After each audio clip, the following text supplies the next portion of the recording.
Hi everyone, I'm Cassandra. Nice to meet you.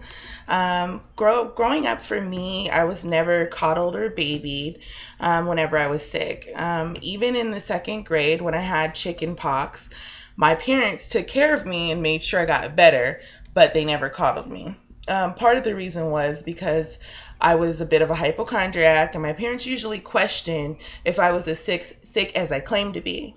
Rarely I stayed home from school because of sickness. But from the time I was in the fourth grade until I graduated middle school, I called out to go home a lot from school because of sickness and was usually told to just relax in the nurse's office and then go back to class. My parents knew that me calling home sick came from me not wanting to be at school. And because most of the time my parents assumed that me being sick was a way to get out of things like tests and certain chores, they weren't really any benefits of being sick. I remember once my mom told me to stay home from school. When I tried to attend school's basketball game, she told me no. If you're too sick to go to school, then you're too sick to go to the game. And this is when I learned that being sick only gets me a day at the house watching TV. Um, in 2004, I was diagnosed with depression and anxiety. So, the foundation of my sickness career is based on assessing symptoms that are related to both depression and anxiety.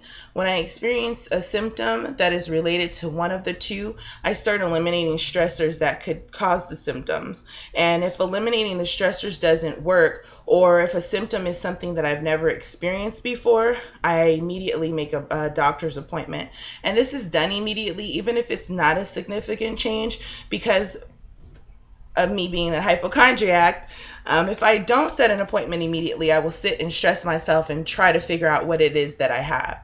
Um, and then when going to the doctor, I not only give him the symptoms I've experienced, but I also ask questions about the symptoms, like what could be the root cause of the symptom and how do we test for that.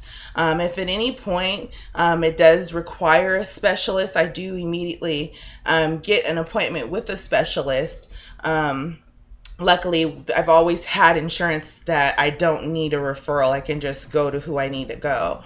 And that again is because of me just always wanting to go to the doctor. I always just want to be sure that I'm going to the right one. When given a treatment, I do ask questions about how long it should take to work, what are the side effects, and also is it treating the symptom or the actual root cause.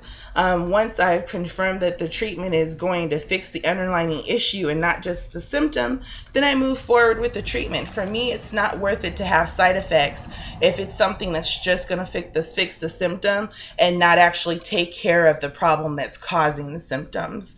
And this has worked for me in the past because initially when I was diagnosed with depression and given a serotonin reuptake inhibitor, which I never needed because my depression was not caused by low serotonin.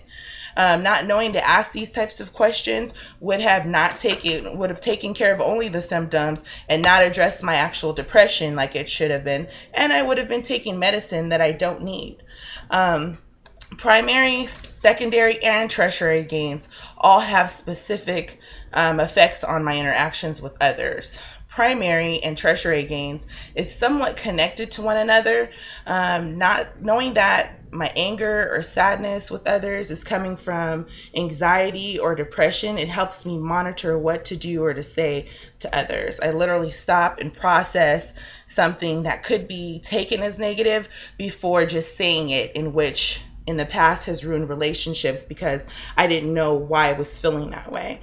Also, my friends and family members knowing that I deal with both anxiety and depression allows them to be more forgiving and understanding when I am having a bad day.